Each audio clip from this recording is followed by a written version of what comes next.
Hi, my name is Erin Freeman, and I'm music director of the Buffalo Philharmonic Chorus.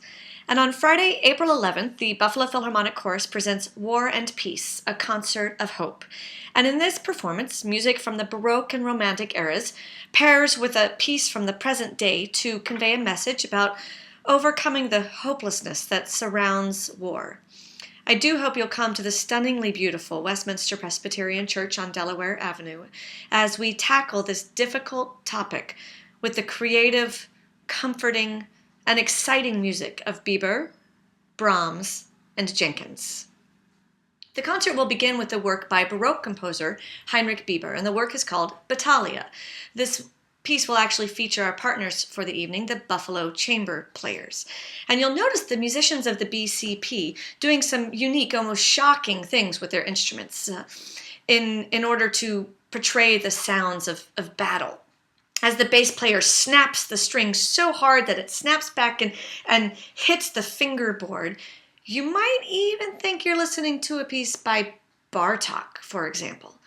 Or as that same bass player puts some paper in between his strings, you might suspect that we're actually playing a piece by George Crumb.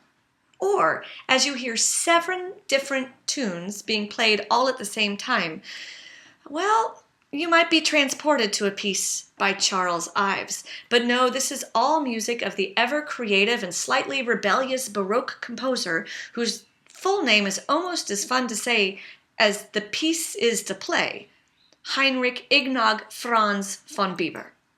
Now, after the Bieber, the chorus will then perform a motet by Brahms. And of course, we associate Brahms with his 4 stunning symphonies and his works that require superhuman piano skills. But this motet, Warum ist das Licht gegeben, is a more intimate side of Brahms. It recalls the music of the Baroque and Renaissance eras, and it's basically a piece of chamber music for chorus.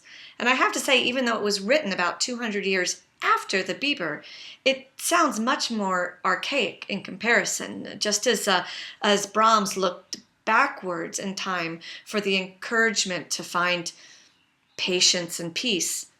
Bieber looks forward to the experimental techniques that we usually associate with the 20th and 21st centuries. Now, speaking of the 21st century, our final piece on this concert is the Buffalo premiere of Carl Jenkins' The Armed Man, a Mass for Peace.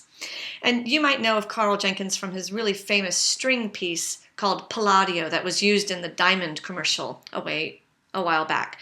But The Armed Man is a piece with great rhythmic drive, straightforward melodies, and an almost shocking immediacy. Some have compared its music to Carmina Burana, for example. And what he does is he uses the Mass as a guiding structure for what is more a concert work than an actual religious service. And one of the chorus members actually recently summed up the piece perfectly. He said, quote, "The Jenkins is a piece that yanks you all over the range of human emotion, as does war itself."